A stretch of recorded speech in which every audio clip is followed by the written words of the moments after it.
Sir నమస్కారం sir. నమస్తే అండి. సార్ లెజెండరీ సింగర్ ఘంటసాల గారి కుమారులు రవి గారు ఈ మధ్య కాలంలో చనిపోయారని చెప్పేసి ఒక వార్త వచ్చింది సార్. మరి ఏం జరిగింది, ఆయనకి సంబంధించి ఏం చెప్తారు సార్ మీరు? అంటే ఆయనకి నలుగురు కుమారులు. ఓకే. నలుగురు కుమారులు అంటే ఒక తల్లికి జన్మించిన వాళ్ళు కాదు వీళ్ళు. రవి, శంకర్ వీళ్ళిద్దరూ రెండో భార్య కుమారుడు.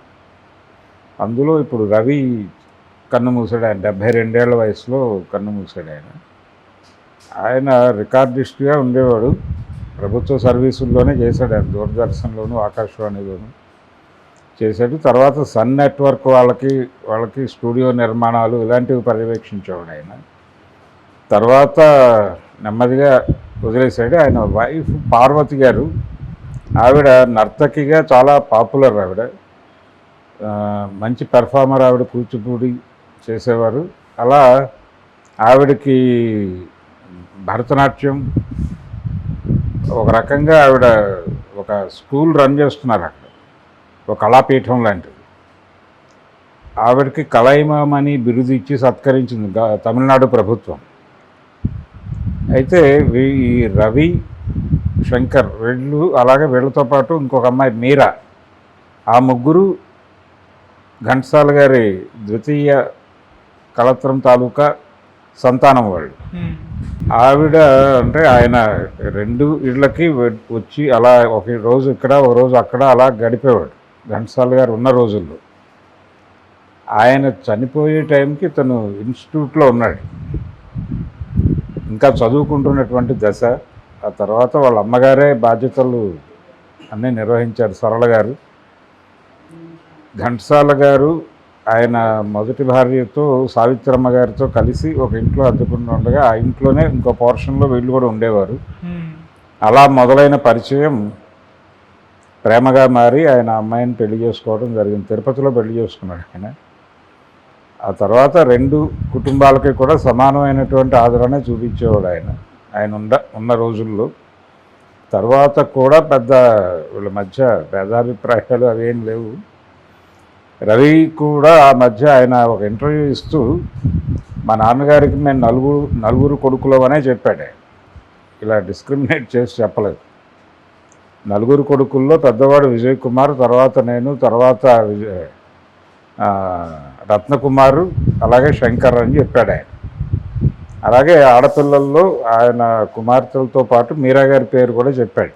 అలా వాళ్ళందరూ ఒకటే యూనిట్గా భావించేవారు. కాకపోతే ఎవరి పద్ధతిలో వారు, ఎవరి ఇళ్లలో వారు ఉండేవారు మెడ్రాస్లో. ఈ మధ్యకాలంలో ఆయన చాలా సందర్భాల్లో మీడియా ముందుకు వచ్చారు, మాట్లాడారు తన తండ్రి గారి గురించి. అలాగే అయితే ఆవిడకి కళాయిమామ అని బిరుదు వచ్చిన సందర్భంగా పార్వతి గారిని ఇంటర్వ్యూ చేయడానికి వెళ్ళినప్పుడు ఆవిడ రివీల్ చేశారు, నిజానికి ఘంటసాల గారి కోడల్ని నేను అని. అలా మొదలైంది. ఆ తర్వాత ఎవరు ఈవిడ భర్త ఎవరు అని ఆ తర్వాత రవి గారితో కూడా మాట్లాడించే ప్రయత్నం చేశారు. ఆయన కూడా చాలా ఒబీడియంట్గాను చాలా పద్ధతిగా. నిజానికి ఘంటసాల గారి పోలికలు వాళ్ళ పిల్లల్లో ఎక్కువగా కనిపించేది రవిలోనే, ఆయనలోనే కనిపిస్తాయి. అలా ఆయన ఒక ప్రత్యేకమైన గుర్తింపు ఉంది ఆ ఫ్యామిలీకి సంబంధించి. ఆయన వాయిస్ కూడా చాలా బాగుంటుంది. ఆయన మాట్లాడుతుంటే ఘంటసాల గారి గొంతు ఎక్కడో వింటున్నట్టుగా అనిపిస్తుంది. అలాగే రత్నకుమార్ వాయిస్లో కూడా ఘంటసాల గారు కనిపిస్తాడు కొంత, కాకపోతే కొంత మాత్రమే. విజయ్ కుమార్ గారి పాటల్లో కూడా ఘంటసాల గారు కనిపిస్తాడు, కానీ అది కూడా కొంత మాత్రమే.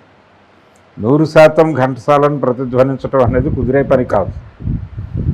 అయినప్పటికీ వీళ్ళందరికీ మంచి గాత్రాలు ఉన్నాయి. అది ఆయన ప్రసాదం అనే చెప్పాలి. అలా ఆయన ఆ జనరేషన్లో ఇప్పటికీ తెలుగు సినిమాల్లో ఆయనకు రీప్లేస్మెంట్ లేదు. తెలుగు నేపథ్య గానానికి సంబంధించి మాత్రమే కాదు, లలిత సంగీత ప్రపంచంలో కూడా ఘంటసాల గారిది ఒక ప్రత్యేకమైన ముద్రే. అలాగే సినిమా సంగీతానికి శాస్త్రీయ సంగీతాన్ని ఎలా మేళవించాలి అనేది దానికి సంబంధించి ఒక నిష్పత్తిని డిసైడ్ చేసినటువంటి మ్యూజిక్ డైరెక్టర్ ఆయన. నిజానికి సంగీత దర్శకుడిగా ఘంటసాల గారు కొనసాగి ఉంటే చాలా అద్భుతాలు వచ్చేవి. మధ్యలో ఆయన మెయిన్ స్ట్రీమ్ సింగర్ అవడంతో కొంత ఆయన 100 సినిమాలకే పరిమితం అయ్యాడు. 100 సినిమాలకు మాత్రమే మెయిన్ స్ట్రీమ్ సింగర్గా ఉంటూ 100 సినిమాలకు సంగీత దర్శకత్వం ఆ ఏజ్లో నిర్వహించడం అనేది కూడా ఒక గొప్ప ఫీస్టే ఆయన సాధించాడు. అలాంటి ఒక అమర గాయకుడిగా ఇప్పటికీ ఆయన పాడిన పాటల మీద పరిశోధనలు చేసేవాళ్ళు ఉన్నారు. ఇప్పటికీ ఆయన కంపోజ్ చేసినటువంటి కంపోజిషన్స్ మీద పరిశోధనలు జరుగుతున్నాయి. ఎక్కడెక్కడ ఏ రాగాలను ఎలా మేళవించాడు ఆయన అనేది ఇప్పటికీ సంగీత ప్రపంచంలో ఒక చర్చే.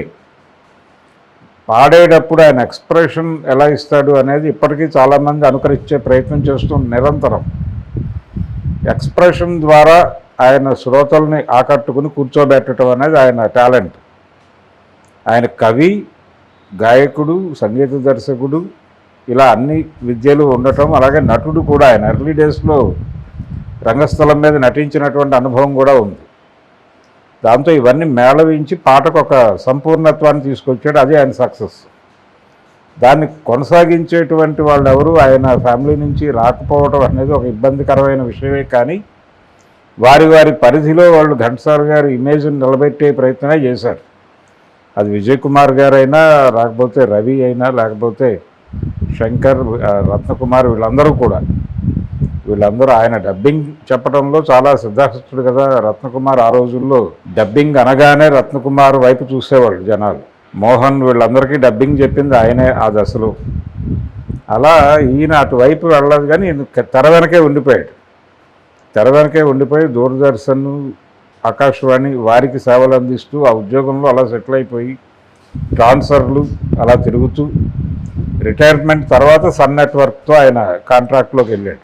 అట్లా తెలుగు సంగీత ప్రపంచంలో ఒక లబ్ధప్రతిష్ఠుడైనటువంటి ఒక అమర గాయకుడు కుమారుడిగా రవి గారికి ఒక గుర్తింపు ఉంది.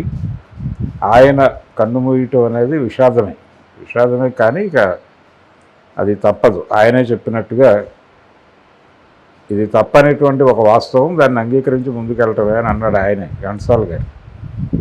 అందుకని రవి మరణం అలా సంగీత ప్రపంచానికి కూడా చిన్న కుదుపు, అంటే ఒక విశేషం. అక్కడ ఒక న్యూస్ అవుతుంది అది డెఫినెట్గా.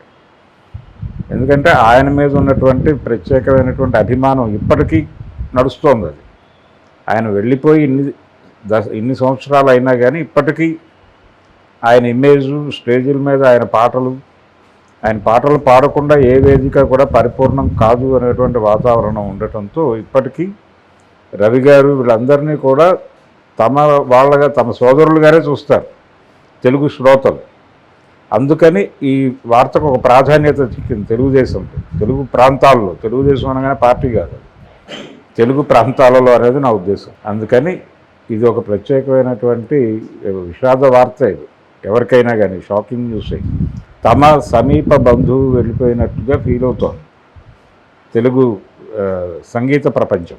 ఓకే.